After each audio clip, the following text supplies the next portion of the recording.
Akala ko talaga, ang lahat ng ito'y gawa-gawa lang ng utak kong pagod. Baka dala ng puyat o baka dala ng masyadong maraming iniisip. Pero sa tuwing pumipikit ako, sa bawat pagkislap ng mata ko, naroon siya. Hindi ko alam ang pangalan niya noong una. Hindi ko rin alam kung saan ko siya unang nakita. Basta isang araw, nandoon na lang siya. Ang kwarto ko sa ikalawang palapag ng lumang bahay namin sa Silay ay laging tahimik, laging malamig kahit tanghaling tapat. Noon pa man ay sinasabi ng mga matatanda na may espiritong nakatira raw sa bahay namin. Pero di ko yon pinapansin. Para sa akin, romantic lang ang bahay. Luma, may karakter, parang may sariling kwento. Isang gabi, habang nakaupo ako sa harap ng lumang salamin na minana pa raw kay Lola Rosa, doon ko siya unang nasilayan. Sa refleksyon, nakatayo siya sa likod ko. Hindi gumagalaw, pero hindi rin nakakatakot. Tahimik lang, nakatitig, at sa halip na matakot ako, alam mo ang naramdaman ko? Kalmado. Bakit ako hindi natatakot sa'yo? Tanong ko sa sarili ko habang nakatingin pa rin sa salamin. Lumingon ako sa likod ko. Wala naman doon. Pero pagtingin ko ulit sa salamin, naroon siya. At ngumiti siya sa akin. Isang ngiting para bang matagal na niya akong hinahanap. Pagkabukas ng mata ko kinabukasan, naisip kong nanaginip lang ako. Pero nang gumising ako at naupo sa kama, nakita ko siya muli. Nakaupo sa laming lumang upuang yari sa ratan. Nakapikit, parang may iniisip. Nang mapansin niya kong gising, nang ngumiti ulit siya. Pamilyar na ngiti. Hindi ko man alam kung saan ko siya nakita, pero parang matagal ko na siyang kilala. Ano bang pangalan mo? Tanong ko, kahit alam kong baka ako lang ang nakakarinig. Elian, sagot niya. Napapitlag ako, kasi para bang sumingit ang tinig niya sa pagitan ng hangin. Hindi siya bulong, pero hindi rin sigaw. Basta malinaw at tumago sa akin. Elian, bulong ko pabalik. Hindi ka natatakot sa akin, amin niya. Hindi siya nagtatanong. Parang nagtataka. Bihira iyon. Mumiti ako. Dapat ba ako matakot? Umiling siya. Hindi, pero madalas ang hindi mo nakikita, kinatatakutan. At doon ko naisip, hindi ko siya nakikita ng direkta. Hindi sa mata, hindi sa paghawak, pero nararamdaman ko siya. Sa bawat pagdaan niya sa kwarto, sa bawat paglapit niya sa akin, may kakaibang init. Hindi apoy, hindi liwanag. Basta, presensya. Parang tahanan. Sinubukan kong ikwento sa kaibigan kong si Maris ang tungkol kay Elian. Baka lonely ka lang, natatawang sagot niya. Imaginary boyfriend, Leila? Gusto mo ng K-drama? Bigyan kita. Tumawa rin ako noon, pero sa loob-loob ko, hindi ito biro. Sa bawat araw na lumilipas, lalo kong nararamdaman ang presensya ni Elian at lalo akong nahuhulog. Hindi ko masabing totoo siya, pero hindi rin siya basta katang-isip. Kasi kapag malungkot ako, lumilitaw siya at pinakausap ako. Kapag masaya ako, nandoon siya, nakatitig lang, parang siya rin ay masaya. Hanggang dumating ang isang gabi na bigla siyang nawala. 3 araw, wala ni anino, wala ni refleksyon. Pakiramdam ko'y binunot mula sa dibdib ko ang isang bagay na hindi ko pa nga lubusang nauunawaan. Hinanap ko siya sa salamin. Hinanap ko siya sa mga panaginip. Wala.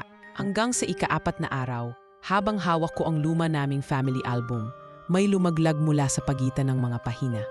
Isang lumang larawan, lalaki, kasing kamukha ni Elian. Nakaniti siya sa litrato, suot ang isang kasuotang mukhang galing pa sa panahong Kastila. Nakaladay sa likod ng larawan ang pangalan, Don Elian Arguelles, 1823 hanggang 1845. Napaupo ako sa sahig, hawak ang larawan, nanginginig ang kamay. Hindi ito kathang-isip, hindi ito guni-guni. At sigurado ako rin ang mahal niya noon pa man. At sigurado ako rin ang mahal niya noon pa man. Hawak ko pa rin ang lumang larawan habang nakaupo sa malamig na sahig ng kwarto. Hindi ko na rin namalayang nanginginig na ang mga kamay ko at may butil ng luha na umaagos sa pismi ko. Hindi ko alam kung dahil sa takot, sa tuwa, o sa isang emosyon na wala pa akong salitang pwedeng itapat. Don Elian Arguelles. Isinilang noong 1823. Namatay sa murang edad na 22 at kung pagbabasihan ang pagkakagawa ng litrato, ang mga gilid ng papel, ang pagkakaukit ng pangalan at ang estilo ng kasuotan, tunay itong antigong larawan. Pero bakit siya buhay sa mga panaginip ko? Bakit ko siya nakikita? At higit sa lahat, bakit tila mahalaga siya sa akin sa paraang hindi ko maipaliwanag? Nilingon ko ang salamin na nasa gilid ng kwarto ko, yung luma, may mga bitak na sa frame at laging tinatakpan ng kurtinang luma rin. Araw-araw ko iyong tinitingnan pero ngayon lang nagkaroon ng kahulugan. Para bang isang pintuan na biglang nagbukas. Para bang sa loob ng salamin may isa pang mundong umiiral. Dahan-dahan akong tumayo. Bitbit ang larawan ni Elian at lumapit sa salamin. Tinanggal ko ang kurtina at sa mismong sandaling iyon, parang may bahagyang taguga sa salamin. Hindi halata, pero nandoon. Tinitigan ko ang sarili ko. At pagkatapos, tinitigan ko ang likod ng sarili ko. Naroon siya. Si Elian. Nakatayo. Nakatitig sa akin. Pero hindi sa refleksyon ng salamin lumitaw. Nandoon siya sa mismong salamin. Parang ang buong katawan niya ay nasa kabilang bahagi ng salamin, nakakulob sa isang mundo kung saan ang oras ay hindi tumatakbo gaya ng sa atin. Bumalik ka, bulong ko. Akala ko na wala ka na. Ngumiti siya, malungkot ang mga mata. Pumipili ako, Leila. Pinipilit kong huwag kang guluhin. Pero ikaw ang humahanap. Sinabi mo dati na hindi ako natatakot sa'yo. Pero Elian, totoo ka ba? O ako lang ang nababaliw? Tumahimik siya sandali. Pagkatapos ay lumapit pa sa salamin. Halos magkadikit na ang mga mukha namin kung wala lang ang manipis na harang na iyon. Kita ko ang bawat detalye ng kanyang mukha, ang pilat sa kanyang aliwang kilay, ang malalim niyang mga mata, at ang tila sakit na hindi nawala sa kanyang titig. Huwag kang matakot sa sarili mong puso, sabi niya. At sa puntong iyon, narinig kong bumukas ang pinto ng kwarto ko. Si Mama. Leila, kanina pa kita tinatawag. Ano bang ginagawa mo dyan? Napalingon ako. Tumalikod sa salamin. At tulad ng dati, nang muli akong lumingon, wala na si Elian. Wala, Ma. May tinitingnan lang ako. Lumapit si Mama sa salamin at tinapik ito. Ang salaming yan, dapat mo nang palitan. Nakatatakot. Galing pa yan sa Lola Rosa mo. At kung ano-ano na lang ang sinasabi dati tungkol sa salamin na yan. Ginagamit daw yan dati sa ritual ng mga lumang pamilya. Anong klasing ritual? Tanong ko agad. Nagkibit balikat si Mama. Hindi ko alam, mga kwentong matatanda. Basta raw, may kakayahan yan salamin na ipakita ang mga kaluluwa na hindi matahimik. O kaya, yung mga pag-ibig na hindi natapos. Parang may kumalabit sa puso ko sa sinabi ni Mama. Pag-ibig na hindi natapos, bulong ko. Nang umalis si Mama, agad kong isinara ang pinto. Bumalik ako sa salamin. Wala pa rin siya. Ngunit parang may sinisigaw ang paligid. Parang may alaala sa hangin. At habang hinahaplos ko ang gilid ng salamin, bigla kong naramdaman ang malamig na hangin sa batok ko. Kasabay ng pagpatay ng ilaw, brownout. At dilat ng mga mata ko matapos ang kadiliman, nandoon siya ulit. Ngunit sa pagkakataong ito, hindi siya nakatayo. Nasa loob siya ng salamin. Nakaluhod at ang kamay niya'y nakadikit sa kabila. Tila umaabot sa akin. Napalapit ako. Elian, anong ibig sabihin nito? Bakit ako? Dahil ikaw si Amara, sagot niya. Ang babaeng mahal ko noon. Ang babaeng nawalan ako ng pagkakataon. Sinumpa ang ating pagmamahalan, Leila. Hindi ko alam kung paano, pero naramdaman ko ang pagbabalik mo. Ako? Si Amara? Umiling ako. Hindi ko siya kilala. Pero nararamdaman mo, hindi ba? Bulong niya. May mga panaginip ka. May mga damdaming hindi mo maipaliwanag. Dahil hindi to ang unang beses nating nagkita. At sa sandaling iyon, nag-flash sa isip ko ang isang larawan. Ako, pero hindi ako. Suot ang puting saya, may bulaklak sa buhok, at nasa gitna ng isang liwasan na hindi ko pa nararating. At sa harap ko, si Elian. Hawak niya ang kamay ko at sa kanyang mga mata. Naroon ang parehong damdaming na nararamdaman ko ngayon. Takot, saya, pangungulila. Bakit ngayon lang kita naalala? Tanong ko. Dahil unti-unti nang bumabalik ang alaala, sagot niya. At hindi lang ikaw ang nagising, pati ang mga sumumpa sa atin. Muling lumamig ang hangin. Naramdaman kong may presensyang dumaan sa likod ko. Isang bagay na hindi si Elian. Isang aninong itim sa gilid ng salamin, bahagyang nagpakita bago nawala sa kadiliman. Elian, ano yun? May mga engkantong ayaw tayong magsama, Leila. Dahil ang pag-ibig natin noon, nagdulot ng pagkawasak sa kanilang mundo. Anong kailangan kong gawin? Tanong ko, nanginginig ang boses. Tinitigan niya ako, seryoso, puno ng lungkot, ngunit may pag-asa. Pumili ka, Leila. Manatili sa mundong ito at kalimutan ako o buksan ang daan at harapin ang mga nilalang na pihit tayong pinaglalayo. Hindi ko siya agad nasagot. Pakiramdam ko'y binigyan ako ng pasaning na higit sa maaring pasaning ng isang ordinaryong tao. Ako lang ba talaga to? Bakit ako? Bakit si Elian? Nang gabing iyon, hindi na ako nakatulog. Nakaupo lang ako sa kama. Hawak ang lumang litrato habang nakasindi ang isang kandila sa tabi ng salamin. Ramdam ko na may mga matang nakamasid, hindi lang kay Elian, kundi sa aming dalawa. Hindi ito guni-guni, sigurado ako. May kung anong nilalang na nagmamatyag sa bawat kilos ko. Kinabukasan, habang iniikot ko ang likod ng bahay para kunin ang mga pinatuyong damit, napansin ko ang isang matandang babae na nakaupo sa ilalim ng puno ng mangga. Hindi ko siya kilala, pero ramdam ko agad na hindi siya ordinaryo. Apo, tawag niya sa akin habang nakangiti. Totoo pala ang kwento ng lola mo. Napahinto ako. Po, ang salamin. Si Don Elian ang sinumpang pag-ibig. Lumapit siya sa akin, dala ang isang baston na may ukit ng mga lumang simbolo. Noon, ipinagmalaki ng mga Arguelles ang kanilang koneksyon sa mga engkanto. Angkan ng Maharlika at Mangkukulam, pero pinutol ang lahi nang mawala si Elian. Dahil sa babae. Sa babaeng mahal niya. Sa'yo, hindi ako nakakibo. Nanginginig ang dibdib ko sa sobrang daming gustong itanong. Kayo ang huling tinahin ng kasaysayan. Buhay ka ngayon, Leila. Dahil dapat mong tapusin ang hindi natapos.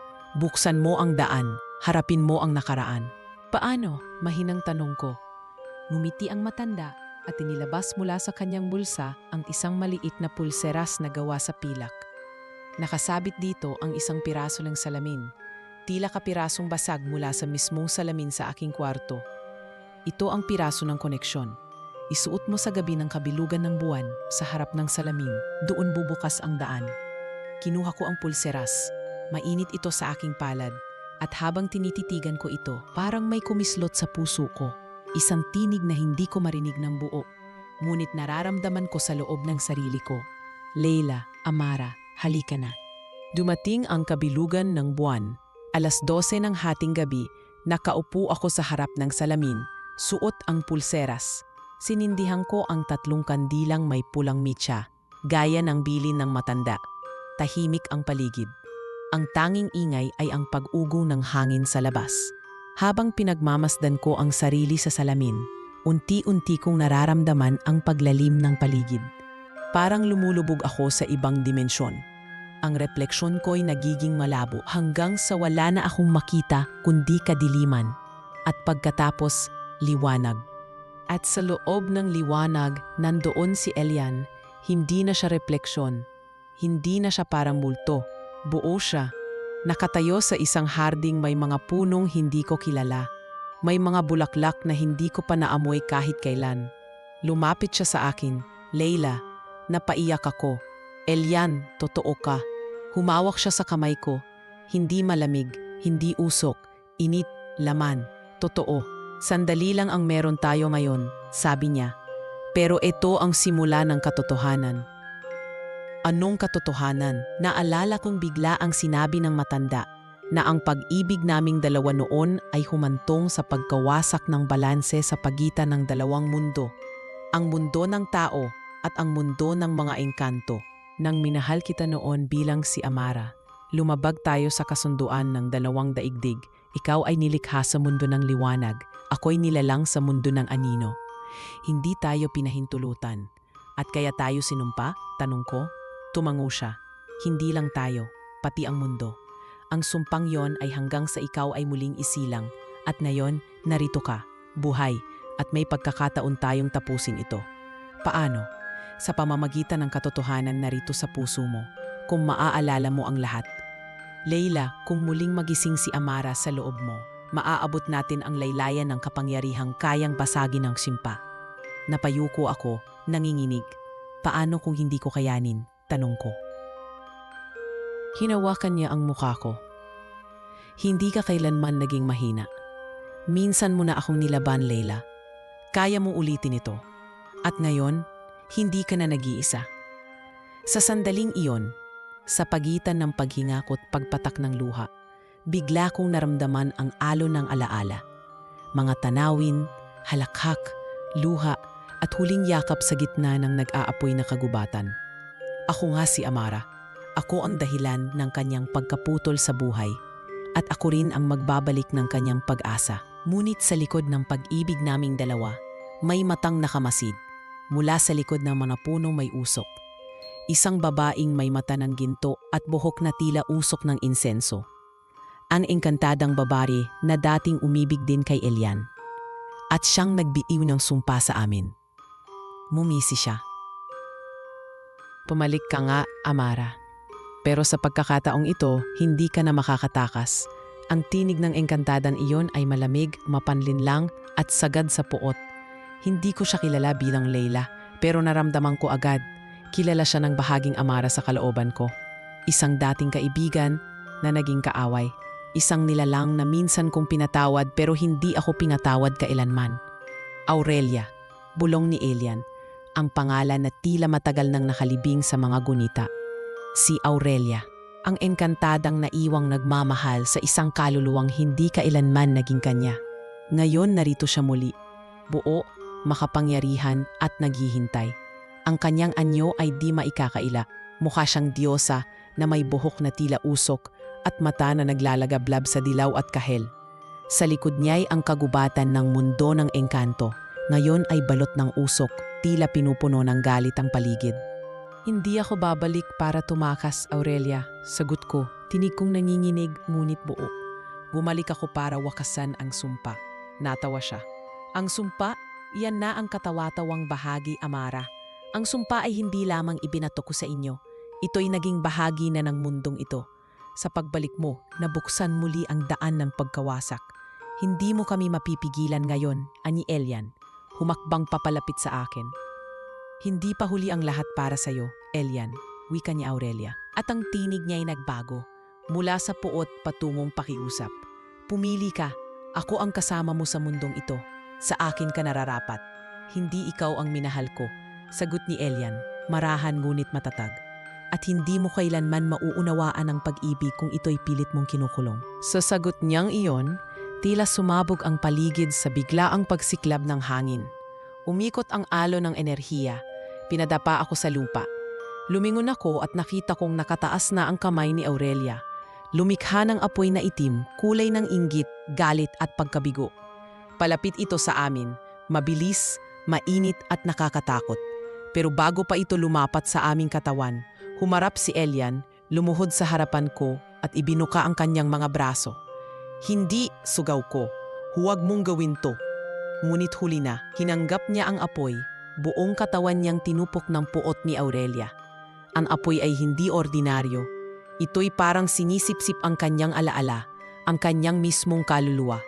No, sumigaw ako habang tumatakbo palapit. Pinilit kong abutin siya, pero isang hindi nakikitang puwersa ang nagtulak sa akin paatras. Naglaho ang katawan ni Elian, sa gitna ng liwanag at usok, at narinig ko ang isang bulong.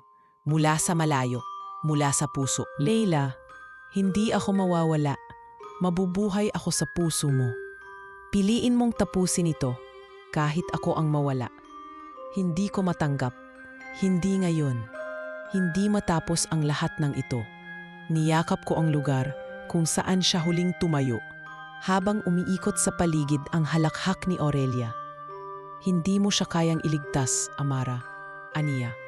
At sa bawat patak ng luha mo, lalong lumalalim ang kabiliman sa pagitan natin. Pero sa gitna ng sakit, isang liwanag ang sumiklab mula sa pulseras na suot ko. Ang basag na salamin na nakakabit doon ay biglang uminit, naglalagablab, ngunit hindi sumasakit. Mula sa liwanag na iyon, isang imahe ang sumibil, isang alaala. Isang alaala na hindi lang akin, kundi kay Amara. Naalala ko ang huling gabi namin ni Elian sa nakaraan. Isang ritual, isang panata, isang halik sa gitna ng apoy, at isang pangakong babalik kami sa isa't isa. Anuman ang mangyari, ang pagmamahal namin ay hindi saksi lamang ng panahon. Isa itong panata, bulong ko sa sarili ko. At kung panata ito, kaya ko itong tapusin. Tumindig ako, nilabanan ng takot, tiningnan ko si Aurelia sa mata. Hindi mo ako matatalo. Lumapit ako sa salamin na nasa gitna ng kagubatan ng mga engkanto. Isang salamin na tila alay sa hangganan ng kanilang mundo at sa mundo ng mga tao. Doon ko nilapat ang aking kamay, kasabay ng pagkislap ng buwan sa itaas. Ako si Leila, ako si Amara. Ako ang alaala ng nakaraan at ako ang desisyong pipiliin ngayon. At pinipili kong ibalik ang balanse. Hindi para sa'yo, hindi para sa akin, kundi para sa lahat ng mundong nasugatan ng pag-ibig naming sinira mo. Sa isang iglap, sumiklab ang puting liwanag mula sa salamin. Napaatras si Aurelia. Ang halakak niya'y napalitan ng tili. 1, 2, 3 sigaw ng pagdurusa, hanggang siya'y tinangay ng hangin, kasabay ng mga abo ng kanyang puot. Pagkatapos, katahimikan. At sa gitna ng katahimikan, isang mahina, ngunit malinaw na tinig ang bumalot sa hangin. Salamat Leila, mahal kita. At darating ang panahon, magkikita tayong muli, hindi na sa alaala, kundi sa totoong mundo. Salamat Leila, mahal kita. At darating ang panahon, magkikita tayong muli, hindi na sa alaala, kundi sa totoong mundo. Ang tinig ni Elian ay tila hangin. Malamig, magaan, ngunit may bigat na humahaplos sa kaluluwa. Nakatayo ako sa gitna ng kagubatan ng mga engkanto, naliligo sa liwanag na naiwan ng kanyang tinig. Wala na si Aurelia, wala na ang mga aninong umaaligid sa paligid. Ngunit pati si Elian, nawala rin. Tahimik ang paligid, ngunit ang puso ko'y parang may pinunit. Tila kinuha ang kalahati ng pagkatao ko at iniwan akong nakatayo, mulat sa lahat ng alaala, pero walang katiyakang muling makikita ang lalaking minahal ko. Hindi lang bilang Leila, kundi bilang si Amara. Hinawakan ko ang pulsera sa aking kamay. Sa halip na salamin, isang maliit na kristal na kulay perlas na ang nakakabit. Tila ba nabago ito ng liwanag ng panata, ng pagtanggap sa sakripisyo. Mainit pa rin ito, hindi sa pisikal kundi sa damdamin. Tanda itong koneksyon namin ni Elian, tanda ng panata naming dalawa. Sa pag-uwi ko, hindi ko alam kung paano babalik sa dati. Ang lahat ay tila nananahimik na parang walang nangyari. Mula sa kagubatan ng engkanto, bigla akong nagising sa kama ko. Umaga, maliwanag, normal, pero sa loob ng dibdib ko, alam kong may isang bagay na hindi na babalik sa dati. Pinilit kong magpakatatag. Bumalik ako sa normal na galaw, naglalakad sa kalye, nakikipagkwentuhan kay Maris, at muling bumalik sa pagsusulat. Pero sa bawat salita na binubuo ko, parang tinig ni Elian ang gumagabay sa akin. At doon nagsimula ang isang bagong panata, na kahit mawala siya sa piling ko, hindi ko siya buburahin sa alaala. Ang kwento niya ay hindi lamang para sa akin, kundi para sa lahat ng taong naniwala sa pag-ibig, sa tadhana at sa kababalaghan ng paniniwala. Lumipas ang mga buwan. Isang hapon, habang nasa aklatan ako sa bayan, naghahanap ng lumang mga dokumento tungkol sa kasaysayan ng Silay para sa sinusulat kong artikulo, napadpad ako sa isang pahinang tila hindi sinasadya, isang tala mula sa Utot 30. Isang sinaunang aklat na natuklasan sa ilalim ng simbahan noong 1960s at sa likod nito ay may kakaibang ukit. Isang pares ng mata, isang salamin, at isang pangalang inilagay sa lumang titik. Ang panata ni Elian, babalik ako sa panahong siya'y muling ipanganak. Hawak ko ang pahina, nanginig ang kamay ko. Hindi ko alam kung tadhana ba talaga ang gumabay sa akin papunta rito o kung bahagi ito ng sumpat panata na pinupad na. Ngunit sa gabing iyon, nang muling tumingin ako sa salamin sa aking kwarto, nakita ko ang sarili kong tahimik na nakangiti. Wala nang aninong nasa likod. Wala nang lalaking nakatayo. Ngunit may init pa rin sa puso ko. At habang natutulog ako, napanaginipan ko siyang muli. Ngunit sa panaginip na ito, wala na kaming humahabol. Wala nang dilim. Nasa liwasan kami. Pareho ang itsura naming sinauna. Ako si Amara, siya si Elian. Pero para bang hindi na kami nasa nakaraan. Kami ay naroroon, naglalakad ng magkahawak kamay sa gitna ng mga taong hindi ko kilala. Ngunit ngumiti sa amin na para bang kilala nila kami. Tahimik ang paligid, luntian ang damo, mainit ang hangin. At nang lingunin ko siya, ang mga mata niya ay hindi na lungkot ang laman, kundi kapayapaan, pagmamahal, panatag. Hindi pa ito ang dulo, bulong niya. May isang huling hakbang. Kinabukasan, nakatanggap ako ng email mula sa isang lokal na organisasyong nag-iimbita sa mga manunulat na sumama sa isang immersion program para sa historical research. Isang buwan sa isang lumang bayan sa Cordillera. Akala ko simpleng retreat lang. Pero nang makita ko ang larawan ng lugar na pupuntahan, isang mansyon na lumang-luma, napatigil ako. Ang pintuan, ang hardin, ang mga bintanang bilugan. Gulat ako't biglang kumislot ang puso ko. Para bang nakita ko na iyon noon. Pero hindi ko alam kung saan.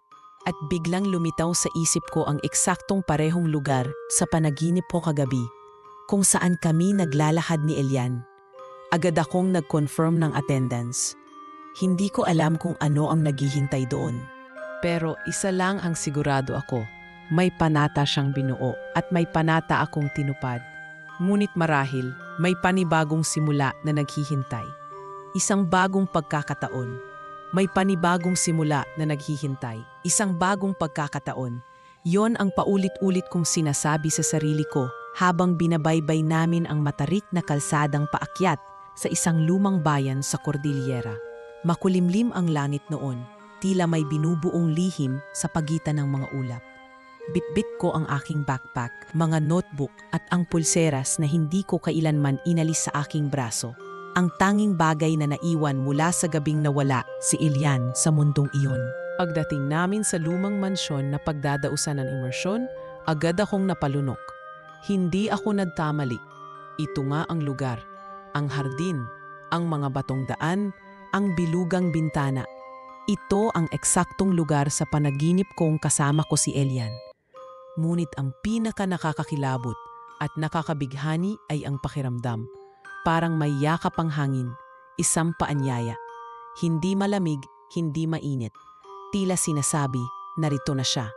Kinabukasan, sinimulan na ang programa. Habang abala ang mga kasama ko sa pagdodokumento ng mga lumang kasangkapan at kasulatan, ako naman ay para bang hinihila ng isang hindi maipaliwanag na puwersa papunta sa likod ng mansyon, sa mismong hardin. Tahimik doon, matataas ang damo, luma na ang mga bangkong kahoy, at sa dulo may isang gazebo na yari sa kahoy at puting bakal. Mukhang sinira ng panahon, pero may dignidad pa rin sa anyo. Umupo ako sa isang upuan, pinikit ang mga mata, at muling sinariwa ang huling mga sandali namin ni Elian.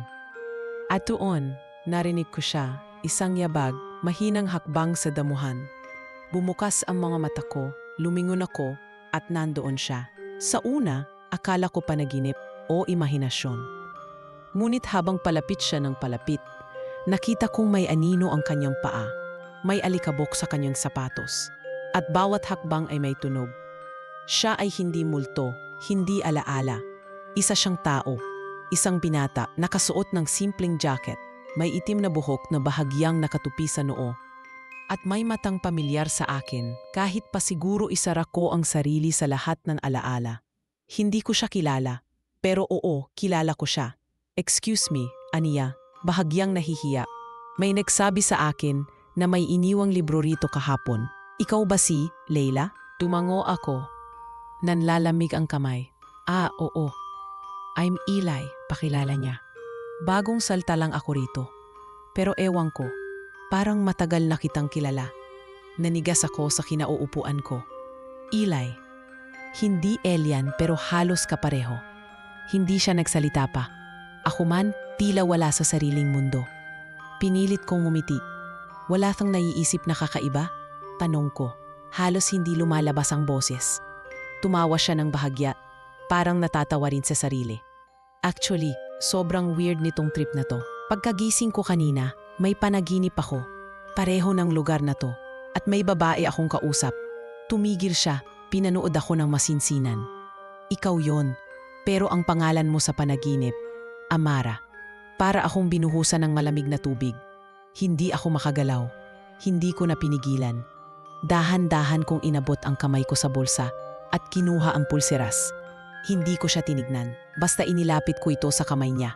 Pagkakadikit ng balat niya sa pila, umiinit ito. Napasinghap siya. Ano ito? Hindi ko rin alam, sagot ko.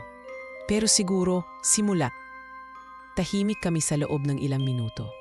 Sa pagitan ng aming katahimikan, naroon ang mabagal ngunit malinaw na pagdaloy ng damdamin. Walang kilig na pilit. Walang dramang sinadya. Tanging dalawang kaluluwang nagtagpo muli, hindi bilang multo ng nakaraan, kundi bilang totoong tao sa kasalukuyan. Tumayo siya. Gusto mo bang maglakad? Tanong niya. Parang kailangan nating magkwento ng matagal. Tumango ako. Tumayo rin.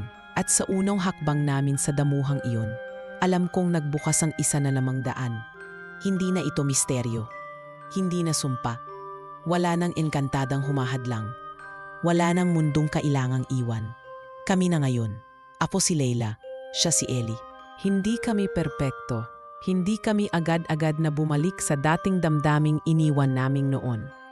Pero ito ang tunay na biyaya, ang panibagong pagkakataon na piliin ang isa't isa sa mundo ng mga buhay. At sa huling paglingon ko sa lumang mansyon, bago kami tuluyang lumakad palayo, nakita ko ang refleksyon sa salamin ng gazebo. Isang pares na magkahawag kamay. Mumiti ako. Salamat, Elian. Bulong ko sa hangin. Nahanap mo ako muli.